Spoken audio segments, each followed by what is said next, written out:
கனு பார்வேட்ட உற்சவம் ரொம்ப பழைய சீவரம்னு கேள்விப்பட்டிருப்பேன். சீவரம் செங்கல்பட்டு, சென்னையிலேருந்து செங்கல்பட்டு மார்க்கமா நேர சின்ன காஞ்சிபுரம் வந்தோன்னு வச்சுங்க.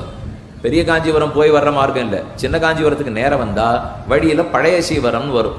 மேல பெருமாள் எழுந்தருளி இருந்திருக்காரு. இந்த சீவரம் பெருமாளுக்கு என்ன சம்பந்தம்? அத்திவரதர் குளத்துக்குள்ள போன உடனே புதிய வரதராஜ பெருமாளை எழுந்துருள பண்ணணுங்கிறதுக்காக இங்கிருந்து தான் கொண்டு போய் எழுந்துருள பண்ணினார்கள்னு சரித்திரம் பார்த்த மூலியம். அதை ஞாபகப்படுத்தும் விதமா தேவ பெருமாள் அங்க எழுந்துள்ளார். கார்த்தால இந்த மலைக்கு மேல அவர் ஏறுறது அழகு. சாயங்காலம் மஞ்சள் வெயிலோட அந்த மலையிலேருந்து இறங்கிறது அதை விட அழகு. இது அற்புதம்னா அது அத்தியுதம், இது ஆச்சரியம்னா அது அத்தியாச்சரியம். நேர போய் சேவிச்சாத்தான். நான் எத்தனை விளக்கினாலும் அது புரிய போறது இல்லை. இப்போ கல்கண்டு நன்னா இருக்குன்னு உங்களுக்கு நான் உபன்யாசம் பண்ணல தெரியும். சாமி ஒரு பொட்டி கல்கண்டை கொண்டு கொட்டினா வாயில கொண்டோன்னா தெரிஞ்சுட்டு போறோம். இதுக்கு எதுக்கு நீர் தொண்டை கழுவி கத்திட்டு இருப்போம் வாண்டாமே, அவ்வளவுதான். இப்போ இது இத்தனை நீங்க போய் சேவிக்கிற அன்னைக்கு இவர் என்ன ஒண்ணுமே சொல்லல, பெருமாள் இவ்வளவு நன்னா இருக்கேன்னு சொல்ல போறீங்க பாருங்க.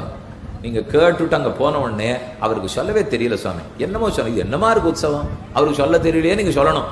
அதுதான் தேவ பெருமாளுக்கே இருக்கிற பெருமை. காஞ்சி பழைய சீவரத்துக்கு போய் பார்வேட்டை நடத்திட்டு பெருமாள் சாயங்காலம் இறங்கி வந்துடுறார். அது உற்சவம். தை மாசத்திலே கனு சீவரம் பார்வேட்ட உற்சவம்.